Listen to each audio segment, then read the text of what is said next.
Hey everybody, I'm just starting to put the cylinder head gaskets on. Got everything cleaned, got the new gasket on, and I don't know if you'll notice, my gasket is copper colored, and this is the original gasket. So what I do is I like to use this copper spray gasket on all my surfaces, head gaskets. If I decked the block and decked the heads and had two fresh surfaces, this wouldn't be really feasible. This block I did not deck. The head I did not deck. They were straight, and because on a high performance engine, you don't want to. Every time you deck the head or the block, you're going to change your compression ratios, valve to piston clearances. So this one here, the guy just wanted exactly what the previous builder did. So I kept everything to the minimum. They weren't warped to the point where they're going to cause a head gasket failure or anything. And this is the actual head gasket that came out of the engine, and it isn't still in good shape. But I like to spray this spray on just for any imperfections. It works really good to fill stuff in, especially with aluminum heads. I've used it on tow motors that the aluminum heads were, we machined them because they were warped and the block was a little bit out of spec.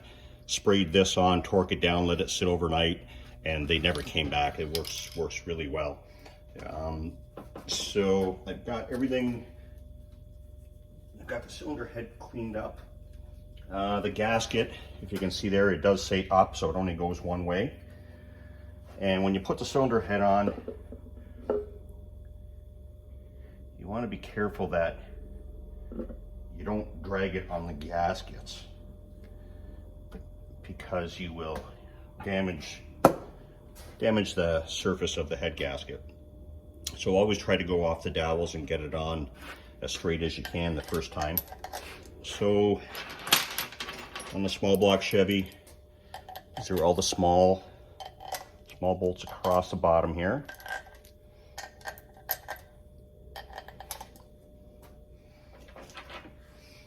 These are the long bolts.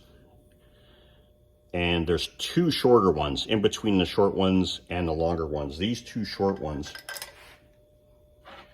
go in the corners here. And if you notice, I use the ARP.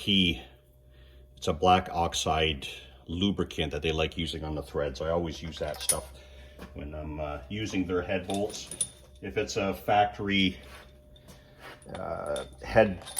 head bolt, normally I just use 10W30 oil on the head and on the threads. If it goes into a coolant jacket, you would use a sealant on the threads. This is a dart block, so the coolant jackets, they're actually blind holes, but if it was a factory GM block, the bolt holes would go into the coolant jacket, so you would have to use a sealer on those bolts. It's kind of hard to see, but I use a magic marker, and I actually, to this day, I still mark the sequence in the bolts because it's so easy to get misconstrued and torque them wrong. So you know what, for the extra minute it takes just to put the numbers, here's 4, 5,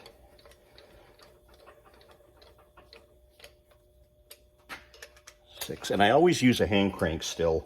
A lot of guys use the electric impacts, but if you have a dirty thread or a problem with a thread, you won't feel it with an electric gun. They've got so much power in them.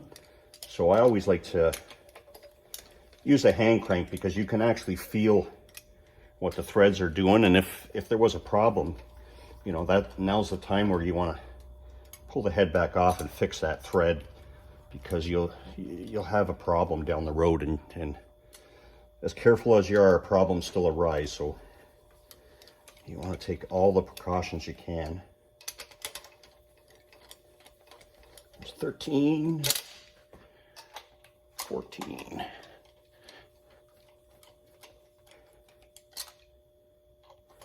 15. There's 17 bolts on the small block Chevy per side.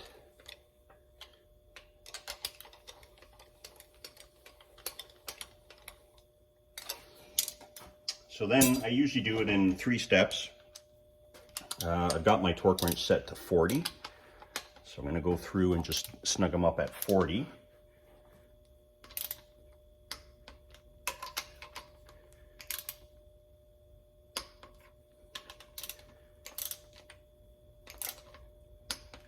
The final torque is 70. So I'm going to do 40, 55, and then 70.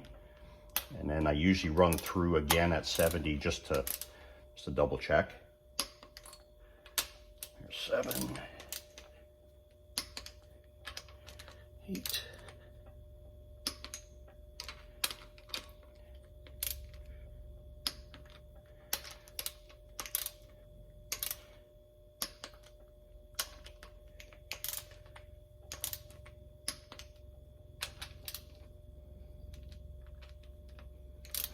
Almost missed one there, good thing I numbered it.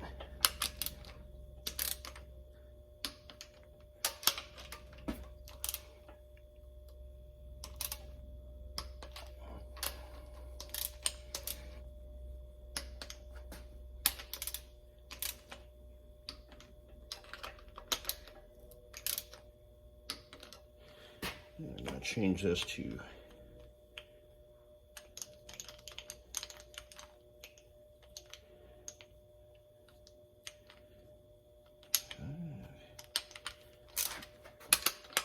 run through them again.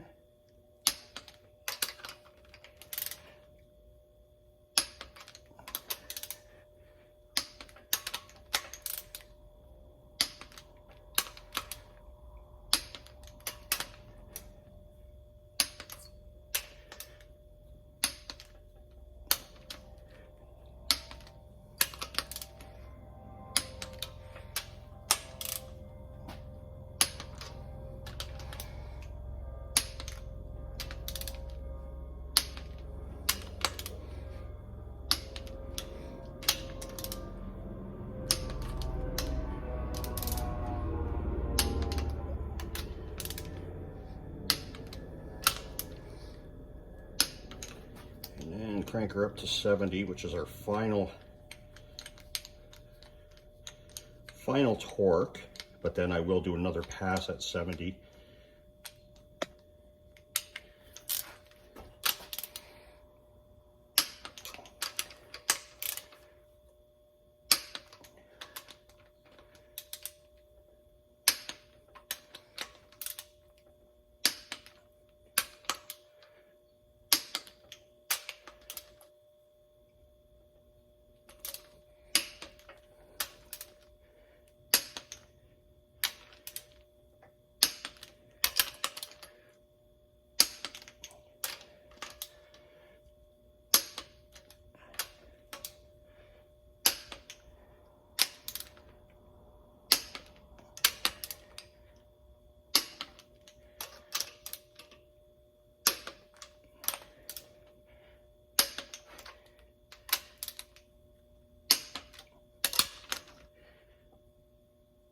That's all of them, and then like I say, I just run through again.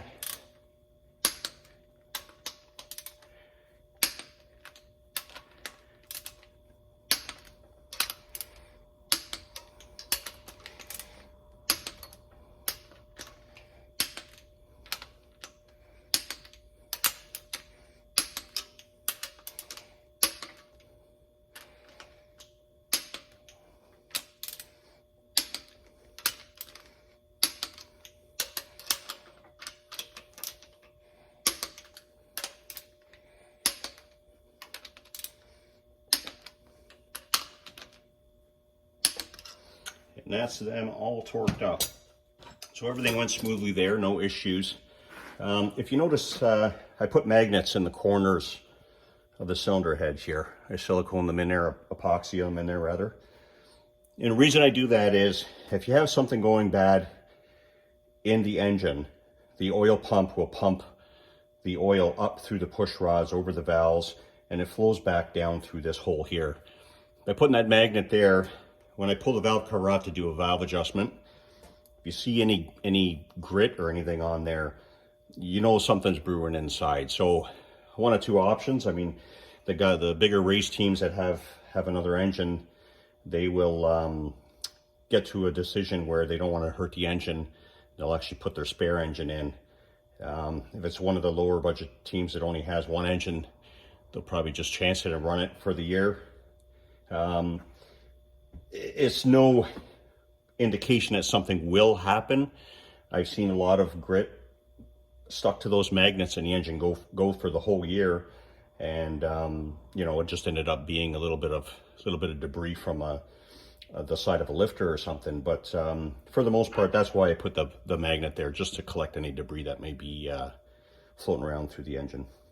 So the next video I'm going to do is we're going to put the valve train on and run through and adjust the valves.